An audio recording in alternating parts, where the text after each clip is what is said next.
Remember, all I'm offering is the truth. If you go back 225 or 30 years ago, you have what we call the Illuminati that was established in 1776. And the goals of the Illuminati, this is all very well documented, are to take over the world. One of the best ways of taking over the world is to control people's minds. To control people's minds. To control people's minds. To control people's minds.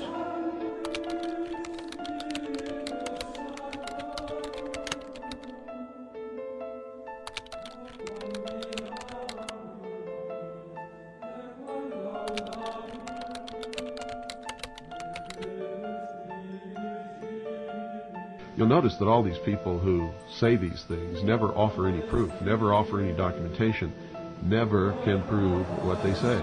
It's just blather, so much blather. Keep you spinning your wheels, chasing myths, spinning around in eddies, these little whirlpools by the side of the stream while the world passes you by. And there's lots of them out there. Lots of lies. You see, the problem that people have is they listen to this from somebody and they think that that somebody is trying to do them a favor, and so they believe it without checking.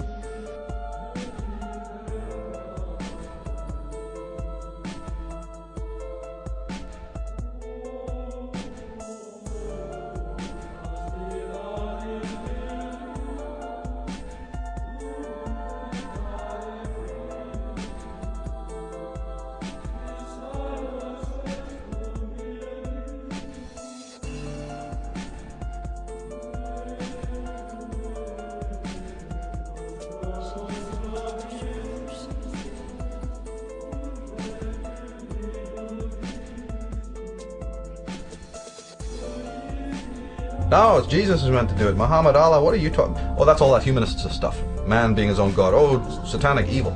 So we already know that, that's not a common held theory. But wait a minute. What then is the motive that makes people refute that statement? Before we get into what they're into, you're a Christian. Why would you feel motivated to not accept that man is his own savior? I'm very interested in that. I'm very interested in as to why you, not the cult, not the clan, not your guru, why you would,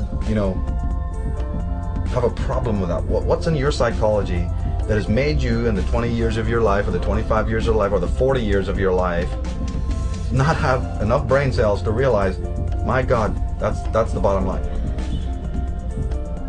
Because in my opinion, if you don't accept that, you are an unsane person. You're not insane, you're unsane. You're toxic, and you need to be quarantined or something. You need to be quarantined or something. Now, just who owns this world anyway? People get this idea, I am God. I am God. I'm God. I'm God. I'm God. I'm God. We're not such big shots, folks, okay? You're not God, okay? And the job's not even available anyway. But I can certainly tell you that those quotes that have been taken from the book Magic and Theory and Practice have been totally misinterpreted. This is a case in point I was just talking to you about, Doug, is that people take one little line from Magic and Theory and Practice about the child sacrifices and so on without even printing the whole passage. People need to go to that area of the book. In fact, they need to go to the book and read it about the incredible, beautiful, the spirituality of that man and of that book. Even if you took this out of context, though, just logically speaking, you are apologizing for something that is very clearly a huge part of this New World Order agenda. I mean, people have spent a lot of time implicating Aleister Crowley as a major player in this New World Order game, and here is this guy defending the hell out of this guy. I want to continue to show you some of Tsarian's beliefs and how they are Masonic to the core, right down to his hope for reducing the population and a dislike of the idea of man as the head of the family, and getting rid of all borders and national sovereignty. He will go through a list of things that he implies came into the world through the idea of the Hebrew God in the Bible. He also throws in some obviously bad ideas that I guess he wants you to think that God likes. We have culture based on acquired inheritance. We have walled cities, enclosed cities. We have the domestication of animals. We have meat diet. We have the family organization now with the male at the head. We have the phenomenon of overpopulation. Even the idea of suggesting that in a utopia no one would eat meat is interesting to me, because in the Bible it makes a vivid description of what the New World Order system will look like, and oddly, Tessarian's hope for humanity is close to what we see presented here.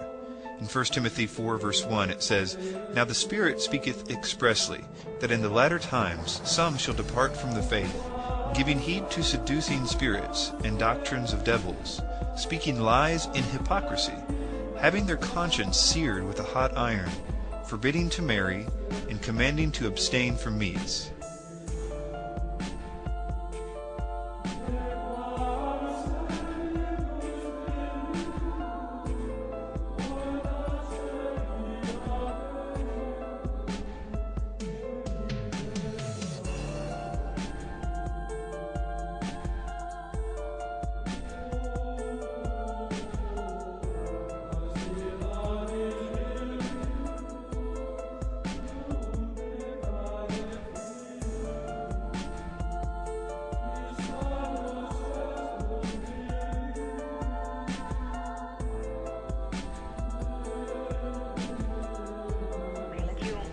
Gentlemen, have you ever heard or read Mrs. Blavatsky? She's Helena Petrovna Blavatsky? Right. Yes. Yes, I have all of her works. You have? Yes. Well, that's why. Yes. I think her best work was Isis Unveiled, Part 2, which is theology. Right. Science. And that was an exceptional work. I think that Helena Petrovna Blavatsky, the Russian mystic, was a very wise and perceptive lady, and she had some very profound knowledge, obviously, and her academic achievements were extraordinary, and so I have a very high respect for the work of Helena Blavatsky. Let me briefly explain what Blavatsky's theosophy teaches. They teach that Lucifer and Satan are one and were originally worshipped as the sun. That Satan is the true savior who did the true sacrifice in the beginning of time. That Satan came from the planet Venus and is an angelic entity presiding over the light of truth. Theosophy also teaches that every astrological age brings something new, and the upcoming age of Aquarius is said to be that of a utopia accompanied by a Maitreya, or great world teacher, or prophet. So any time now they expect a world teacher to usher in the age of Aquarius. They believe Jesus just represented the previous age of Pisces, in that Christianity stole from the ancient mystery schools. Basically everything the film Zeitgeist talked about in the first part is what Theosophy believes to this day. And just like how Zeitgeist has advocated a New Age utopia, the Theosophical Society's objectives were to promote the idea of a universal brotherhood of humanity. Don't you find it striking that the atheist New World Order researchers who are supposedly exposing the big Christ conspiracy get to make books, they get to go in films, go in television, go in documentaries and make all this money, like Acharya S., Peter Joseph, the creator of Zeitgeist, Jordan Maxwell, and David Icke, while the Christian New World Order researchers who expose the Satanic Empire and inform the people of the truth of Christianity get killed and jailed, such as William Cooper, John Todd, Fritz Springmeier, Philip Schneider.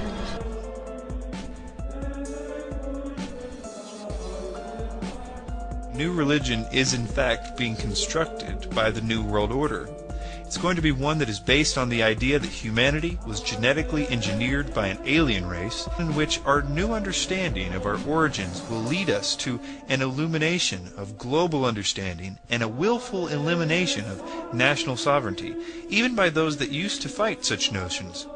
And in this new global utopia, there might be people who say things like, "Our Bible told us that this false peace was going to happen, and it said it would look just like this, and that it won't last but a few months before all hell breaks out."